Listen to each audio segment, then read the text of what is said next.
আচ্ছা, পোনতে মই সমূহ সাংবাদিকসকলক আন্তৰিক ধন্যবাদ জনাইছোঁ। আজিৰ এই সংবাদমেলখনত তেওঁলোকে আন্তৰিকভাৱে সহযোগিতা জনোৱাৰ বাবে। আজি এই সংবাদমেলখন অতি দুখেৰে এতিয়া আয়োজন কৰা হৈছে, অনুষ্ঠিত কৰা হৈছে। ইয়াৰ মূল কাৰণ হৈছে কি যে এতিয়া নিৰ্বাচন সমাগত, 9 তাৰিখে নিৰ্বাচন হ'ব। বিভিন্নজনক ভোট দিয়াৰ কাৰণে চিন্তা চৰ্চা কৰি আছে। কোনে কাক ভোট দিব সেইটো ডাঙৰ কথা নহয়। আৰু মই একজন নিৰপেক্ষ ব্যক্তি, মই এতিয়ালৈকে কোনো এটা ৰাজনৈতিক দলৰ চাপ মৰা নেতাও নহয়, কৰ্মীও নহয়। কিন্তু মোৰতো অতিকে দুখ লাগে, মই 2003 চনৰ পৰা ৰঞ্জিত দাসৰ লগত মোৰ এটা বন্ধুত্ব আছিলে। চৰকাৰী ধনেৰে তেওঁৰ সেই অনুষ্ঠানবিলাক গাঁৱে ভূঞে কৰিছিল সৰ্ব সমষ্টিত। তেনেকৈ এই অঞ্চলৰ ৰাইজৰ লগত তেওঁৰ চা চিনাকি হৈছিল। আৰু তাৰপিছত তেওঁৰ চাকৰিটো ৰিজাইন দি তেওঁ ইলেকশ্যন খেলাৰ মন মেলিলে।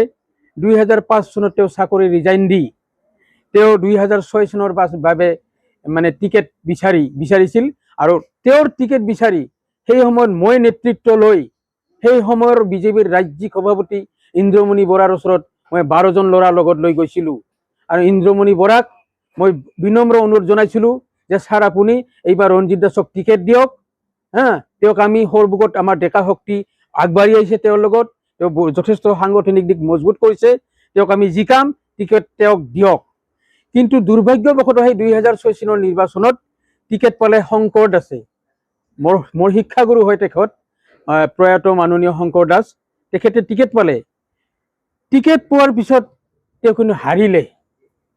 এই হাৰাৰ ক্ষেত্ৰত এটা ৰহস্য লুকাই আছে। সেই সময়ত দুটা লবি চলি আছিলে, এটা হৈছে শংকৰ দাস লবি, এটা হৈছে ৰঞ্জিত দাস লবি। আৰু শংকৰ দাসে টিকেট পোৱাৰ পিছত ৰঞ্জিত দাস লবিটো সম্পূৰ্ণৰূপে বহি আছিল। কাৰ নেতৃত্বত বহি আছিল সেইটো কথা আপোনালোকে নকলেও আপোনালোকে এইটো বুজিব পাৰিব, যাৰ ফলত শংকৰ দাস হাৰিছিল। আৰু 2006 চনৰ নিৰ্বাচনত যদি শংকৰ দাস নাহাৰিলেহেঁতেন, আজিলৈকে ৰঞ্জিত দাসে MLA হ'ব নোৱাৰিলেহেঁতেন। এই কথাটো মই জোৰ দি ক'ব পাৰোঁ। গতিকে সেইকাৰণে এনেকুৱা চিপৰাং মাৰা ৰাজনীতি কৰা মানুহৰ লগত আমি নাই। তাৰপিছত তেওঁ শংকৰ দাস হাৰাৰ পিছত 2011 চনত টিকেট পালে। তেতিয়া আমাৰ সিমান জ্ঞান নাই, আমাৰ বয়স কম, মোৰ তেতিয়া 30 বছৰমান বয়স হৈছে। তেতিয়া এই অঞ্চলৰ ডেকা শক্তি দলে পালে ওলাই গৈছিল। হাজাৰ হাজাৰ চাইকেল ৰেলীত ল'ৰা ওলাই গৈছিল, বাইক ৰেলীত চাইকেল লৈ ওলাই গৈছিল। ৰঞ্জিত দাসে খিচাৰিৰ ব্যৱস্থা কৰিছিল। সেই ল'ৰাবিলাক আজি ক'ত গ'ল? সেই গাঁৱৰ ল'ৰাবিলাক আজি ক'ত গ'ল? আজি তেনেকুৱা চাইকেল ৰেলী উলিয়াই দেখুৱাওক ৰঞ্জিত দাসে, তেওঁৰ যদি হিম্মত আছে, সেই খিচাৰি খুৱাই পেলাই। ঠিক তেনেকে আহি তাৰপিছত তেওঁ টিকেট পালে। ভাগ্য, আমি বুৰ্বকৰ নিচিনাকে তেওঁৰ হেৰিত লাগি থাকিলোঁ, তেওঁক জিকালোঁ। আমাৰ শক্তিৰে তেওঁ জিকিছে। জিকি তেওঁ MLA হ'ল, অধ্যক্ষ হ'ল, আৰু তাৰপিছত মন্ত্ৰী পৰ্যন্ত তেওঁ হ'ল। আৰু আহি তাৰপিছত কি হ'ল, 2021 চনত পুনৰবাৰ শংকৰ দাস টিকেট পালাক। তেওঁৰ যিখিনি উদ্যোক্তা, তেওঁৰ লগত সহযোগী যিখিনি ব্যক্তি, এই সকলো ব্যক্তিখিনি তেওঁৰ লগত পাটাচাৰ কুচিত লাগি থাকিল। শংকৰ দাসৰ সৈতে এটা কাম কৰা মানুহৰ অভাৱ হৈ গ'ল। শংকৰ দাসে কেইটামান সাধাৰণ ধৰণৰ সৰু সৰু নেতাক লৈ গাঁৱে ভূঞে বাজাৰে ঘাটে মানে ভোট খুজি বিচাৰি ফুৰিবলগীয়া হ'ল। তেওঁৰ লগত কোনো বিশেষ ব্যক্তি নাছিল সেই সময়ত, যাৰ ফলত পুনৰবাৰ 21 চনত শংকৰ দাস হাৰিল। আৰু হাৰাৰ কাৰণে এইবাৰ পুনৰবাৰ ৰঞ্জিত দাসে সেই সুবিধাটো লাভ কৰিছে। ৰঞ্জিত দাসে যেনেকে সৰবুক এৰি পাটাচাৰ কুচিত গৈছিল, পাটাচাৰ কুচিৰ পৰা পুনৰবাৰ আমাৰ সৰবুকত কিয় আহিবলগীয়া হ'ল, এই বিষয়ে আপোনালোকে পাটাচাৰ কুচি অঞ্চলৰ ৰাইজক সুধিলে গম পাব। তাতে তেওঁ কি কৰিছে? তাতে তেওঁৰ ইলেকশ্যন খেলাৰ সাহস নাই, জিকিব নোৱাৰে। কিন্তু আজি আকৌ সৰবুকত আহিছে। আমি সৰবুকত কিন্তু সৰবুগৰ ৰাইজে ৰঞ্জিত দাসলৈ লাগি ফুৰিছোঁ। আৰু ইমান দুৰ্ভাগ্য এটা বিষয়, বাকীবিলাক কথা নকওঁ, মইতো সমষ্টি ভিত্তিক কথা কৈ আছোঁ। ৰাজ্যিক ভিত্তিক কথাটো বহুত আছেই, ৰাষ্ট্ৰীয় ভিত্তিক কথা বহুত আছেই। আমাৰ মোদীজীয়ে কি কৈছিলাক যে ছুইচ বেংকৰ পৰা কলা ধন ঘূৰাই আনি ৰাইজৰ প্ৰত্যেকৰে একাউণ্টত 15 লাখ টকা সোমাই দিব। পালেনে কোনোবাই 15 লাখ? পাইছে? গতিকে সেইকাৰণে মই আজিৰ এই সংবাদমেলৰ অনুষ্ঠানৰ জৰিয়তে সমূহ ৰাইজক মই বিনম্ৰ অনুৰোধ কৰিব খুজিছোঁ, আপোনালোকে টকা পইচাত ভুল নাযাব। এই সৰু সুৰা আঁচনিৰ সামান্য টকাখিনিৰ ওচৰত ভুল গৈ আপোনালোকে যাকে তাকে ভোট নিদিব। আপোনালোকে বিবেক ভোট দিয়ক, চিন্তা কৰক দেশত কি চলি আছে আপুনি আজি কোনো ৰকম খাই আছে এই বিনামূলীয়া চাউলকেইটা, সেই বিনামূলীয়া চাউলকেইটা সদায় চলি নাথাকে। ভৱিষ্যতে আপোনাৰ ল'ৰাই কি কৰিব? এতিয়া কোনো মানে ল'ৰাই কোনো আজি নিবনুৱাই এতিয়া চাকৰি পোৱাৰ চান্স নাই।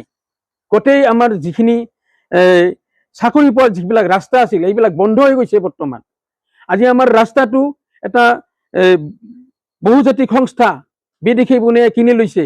আজি ৰাস্তাত বিভিন্ন ধৰণৰ ৰং বিৰঙৰ লাইট লগাই গাড়ীত মানুহ ঘূৰি ফুৰে। সেইবিলাক কোন মানুহ আপোনালোকে কথা পাতি চাব, তেওঁলোকৰ লগত হিন্দীত কথা পাতিব লাগে, কিয়া হাই তুম হাই কৰি। সেইবিলাক মানুহ ক'ৰ পৰা আহিছে? প্ৰত্যেকজন কৰ্মচাৰী গুজৰাটৰ পৰা তেওঁলোকে লৈ আহিছে। সেই কোম্পানীটো যদি সেই ৰাস্তাটো বা সেই টোল গেটবিলাক যদি বাহিৰৰ কোনো বহিৰাগত বনিয়াৰ আণ্ডাৰত নাথাকিলেহেঁতেন, তেতিয়াহ'লে তাত নিশ্চয় আমাৰ অসমৰ ডেকা শক্তিয়ে বা নিবনুৱা যুৱকসকলে নিশ্চয় কৰ্মসংস্থাপন পালেহেঁতেন। কিন্তু আজি সেই আমাৰ যিবিলাক কৰ্মসংস্থাপন পোৱাৰ যিবিলাক আমাৰ সংস্থা আছিলে সেইবিলাক সকলো বিদেশী বনিয়াৰ হাতত গুচি গৈছে, যাৰ ফলত আমাৰ স্থানীয় মানে অসমীয়া ডেকা ল'ৰাই তাত চাকৰি পোৱাৰ কোনো চান্স নোহোৱা হৈ গৈছে। আৰু এনেদৰে আমাৰ অসমৰ মাটি বাৰী বিভিন্ন আমাৰ ইণ্ডাষ্ট্ৰিটো এটাও নোহোৱা হ'ল। অসমত চেনীৰ কল নোহোৱা হ'ল, কাগজ কল নোহোৱা হ'ল, চব নোহোৱাই হ'ল। নতুনকে বিজেপিয়ে কি কৰিলে? গতিকে সেইকাৰণে ৰাইজ অনুৰোধ জনাইছো, আমাৰ দেশখন ৰক্ষা কৰিব লাগে, দেশখন ৰক্ষা কৰিব লাগে। তাৰ কাৰণে সকলোৱে অলপ চিন্তা চৰ্চা কৰক, আপোনালোকে বিবেক ভোট দিয়ক। অলপমান সৰু সুৰা আঁচনিত ভুল গৈ আপোনালোকে ভৱিষ্যতটো নষ্ট নকৰিব, দেশখন ধ্বংসৰ ফালে ঠেলি নিদিব। এইখিনিয়ে মোৰ বিনম্ৰ অনুৰোধ। আৰু এই সৰমুখ ভবানীপুৰ সমষ্টিটো আমাৰ সৰমুখ সমষ্টি আছিল, কিমান ভাল লাগিছিল। আমি বৰপেটা ডিষ্ট্ৰিক্টৰ মানুহ। ৰঞ্জিত দাসে দুটা কাল মন্ত্ৰী হ'ল। তেওঁৰ কালতেই আমাৰ সৰমুখ সমষ্টি যাই ভবানীপুৰত লেংটিত লাগি গ'ল। এতিয়া হ'লগৈ কিমান ভবানীপুৰ সৰমুখ সমষ্টি, কিমান দুখৰ বিষয়। তাৰপিছত জিলাখন হ'লগৈ বজালি আৰু বৰপেটাৰ দূৰত্বটো ভাবক। আমি বৰপেটাৰ যদি আমি ডিচি অফিচত বা কোৰ্টত যাব লাগে, আমি এখনো টোল গেট নাপাওঁ। এতিয়া কিন্তু বজালিত গ'লে এখন টোল গেটৰ সন্মুখীন হ'ম, তাতে আমি পইচা ভৰিহে বজালি গৈ পাম। এইবিলাক কাৰ ফলত হৈছে? এইবিলাক ৰঞ্জিত দাসৰ ফলত হোৱা নাই। তেওঁ যদি সৰমুখৰ ব্যক্তি, সৰমুখৰ মানুহৰ হৈ চিন্তা কৰিব লাগিছিল। আমাৰ দুখ লাগে এইবিলাক কথা ভাবি। আৰু তেওঁৰ লগত যে ইমান ল'ৰাবিলাক, আমাৰ সৰমুখ অঞ্চলৰ গাঁৱৰ ল'ৰাবিলাক হাজাৰ হাজাৰ চাইকেল লৈ ওলাই গৈছিল ৰেলীত, এইবাৰতো সেই একে ৰেলী কৰি দেখুৱাওক। মই এবাৰ চাব বিচাৰো, তেওঁৰ যদি হিম্মত আছে। মকুমাৰ ঘোষণা কৰিছিল, আধাৰশিলা স্থাপন কৰিছিল, মকুমা নহল।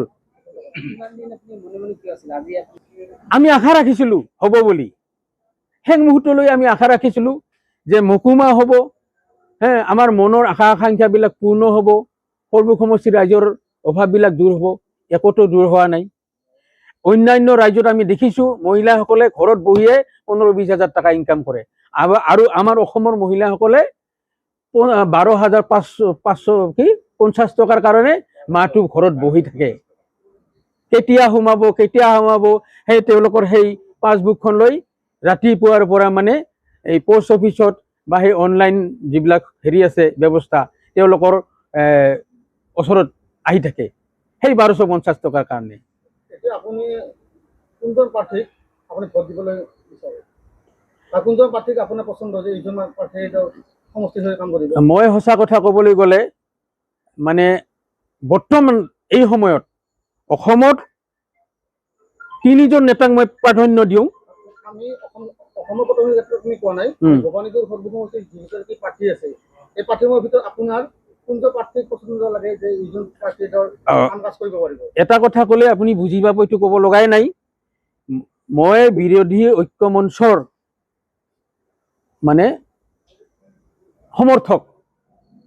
গতিকে বিৰোধী ঐক্য মঞ্চই চৰকাৰ গঠন কৰাটো মই কামনা কৰোঁ। সেইকাৰণে মোৰ ভোটটো বিৰোধী ঐক্য মঞ্চৰ ফালে যাব। সেইটো ক'লেই আপোনাক নিশ্চয় বুজাই ক'ব লগা নাই। আৰু এই ক্ষেত্ৰত মই আৰু ক'ম যে অসমত বৰ্তমানে অখিল গগৈ, লুৰিণজ্যোতি গগৈ, গৌৰৱ গগৈ, তেওঁলোক ডেকা শক্তি, শিক্ষিত, তেওঁলোকক আমাৰ ভাল লাগে। তেওঁলোকৰ ওপৰত আমি ভৱিষ্যতটো আশা কৰিব পাৰোঁ। তেওঁলোকৰ যিটো ভাষণ দিয়াৰ শৈলী, তেওঁলোকৰ যিবিলাক ভাষা, তেওঁলোকৰ ৰাইজৰ প্ৰতি যিটো ব্যৱহাৰ, গৌৰৱ গগৈৰ নেতৃত্বত অখিল গগৈ, লৰিণ জ্যোতি আদিকে ধৰি আমাৰ বিৰোধী ঐক্য মঞ্চৰ পৰা MLA সকল জিকি আহক, আহি এখন সুন্দৰ চৰকাৰ হওক আৰু ৰাইজে। মোৰ পৰিচয় পোনতে দিছোঁ। মোৰ নাম নীলমণি বৰ্মন, উত্তৰ ফেৰবাৰী গাঁৱত মোৰ ঘৰ। আৰু নিৰ্বাচনৰ আগমুহূৰ্তত এইকাৰণে দিব লগা হৈছে, মই নকওঁ, ৰঞ্জিত দাসে কোৱাৰ দৰে নকওঁ, তেওঁ এখন মিটিঙত কৈছে যে আপোনালোকে ভাত খাওঁতে যদি ভাত কেইটামান মাটিত পৰে পৰক, কিন্তু ভোট দিবা যাওঁতে যাতে এটা ভোটো CPM-ত তাতে নপৰে, এই কথাটো ৰাইজক সকীয়াই দিছে। মই তেনেকৈ কিন্তু কাকো সকীয়াই দিব নোখোজোঁ, কাৰণ ভোট দিয়াটো এটা গণতান্ত্ৰিক অধিকাৰ। মই কাকো হুকুম কৰিব নোৱাৰোঁ, মই গোপনভাৱে কাৰোবাক পৰামৰ্শ দিব পাৰোঁ, সেইটো বেলেগ কথা। কিন্তু মই এখন মিটিঙত নকওঁ যে আপোনালোকৰ ভাত খাওঁতে যদি ভাত কেইটামান পৰিও যায় মাটিত পৰক, কিন্তু ভোট দিবা যাওঁতে যাতে এটা ভোটো CPM-ত তাতে নপৰে, এই নিচিনাকৈ ৰঞ্জিত দাসৰ নিচিনাকৈ মই ক'ব নোখোজোঁ। মই এটা কথাই ক'ব বিচাৰিম ৰাইজক যে আপোনালোকে শুদ্ধ চিন্তাৰে দেশৰ পৰিস্থিতি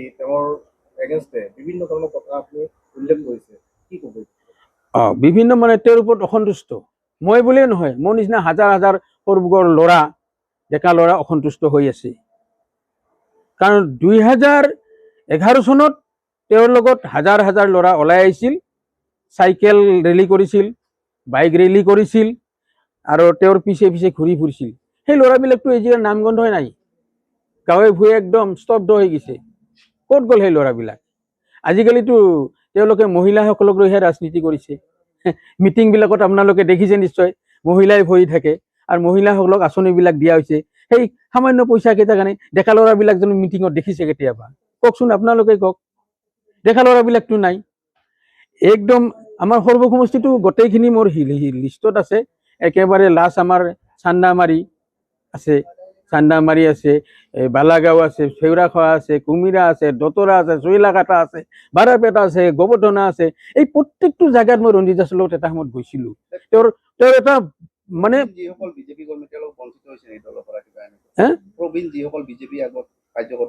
এইটোতো আজিৰ ক্ষেত্ৰত এইটো মই নতুনকৈ ক'ব লগা কথা নহয়ে। বিজেপি বঞ্চিত হৈছে না শুনাই, পুৰাণা বিজেপি আপোনালোকে গমেই পাইছে। আপোনালোকে দিছপুৰ সমষ্টিতে চাওক, জয়ন্ত দাসৰ কথাটো, তেওঁ বঞ্চিত হৈছে নে শুনাই কওকচোন? তেওঁ বঞ্চিত হৈছে। ঠিক তেনেকৈ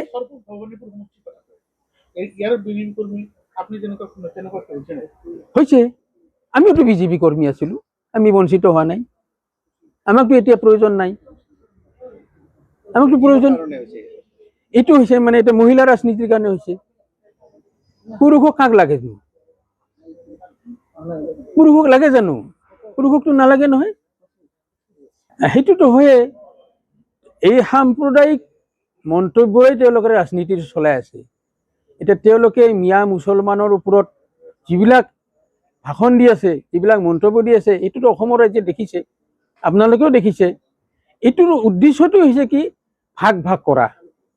আৰু ভাগ ভাগ কৰাই নহয়, আৰু ফৰ্মুলা কিছুমান তেওঁলোকে ব্যৱহাৰ কৰিছে, যিটো আমাৰ সমষ্টি নিৰ্ধাৰণৰ প্ৰক্ৰিয়াৰে তেওঁলোকে যাতে চিৰদিনৰ কাৰণে বহি বহি খাই থাকিব পাৰে ক্ষমতা লৈ, তাৰ কাৰণে সুব্যৱস্থা কৰি লৈছে এটাই কি আমাৰ কি সমষ্টি নিৰ্ধাৰণ। ইখন গাঁও সিখনত লগ লগাইছে, সিখন গাঁও ইখনত লগ লগাই দিছে, মুছলিমখিনি অমুকত আঁতৰাই দিছে, তাৰে মুছলিম কেইটামান ইফালে আনি দিছে, যাতে আমাৰ মুছলিম ভাইসকলে, মুছলিম সম্প্ৰদায়ৰ ভাইসকলৰ ফালৰ পৰা যাতে কোনো এজন কেণ্ডিডেট জিকি আহিব নোৱাৰে, তাৰে এটা সুব্যৱস্থা তেওঁলোকে কৰিছে ভিতৰে ভিতৰে। সেইটোতো চবেই গম পাইছে। আজি বৰপেটাত এনেই গৈছে AGPৰ একজন কেণ্ডিডেট, AGP মানে বিজেপি, আপোনালোকে জানেই। AGP আৰু বিজেপি ভাগ কৰি লাভ নাই, এটাই বস্তু। AGPৰ কেণ্ডিডেটটো জিকিছে বুলি ইতিমধ্যে ওলাই গৈছে বৰপেটাৰ পৰা। কিহৰ কাৰণে? সেইটো কি কৰিছে? SC কোটা কৰিছে। SC কোটা কৰিলে মুছলিম মানে তাতে টিকেট পাব জানো? আল্টিমেটলি তেওঁলোকক বঞ্চিত কৰিছেই ডাইৰেক্ট। হাতাও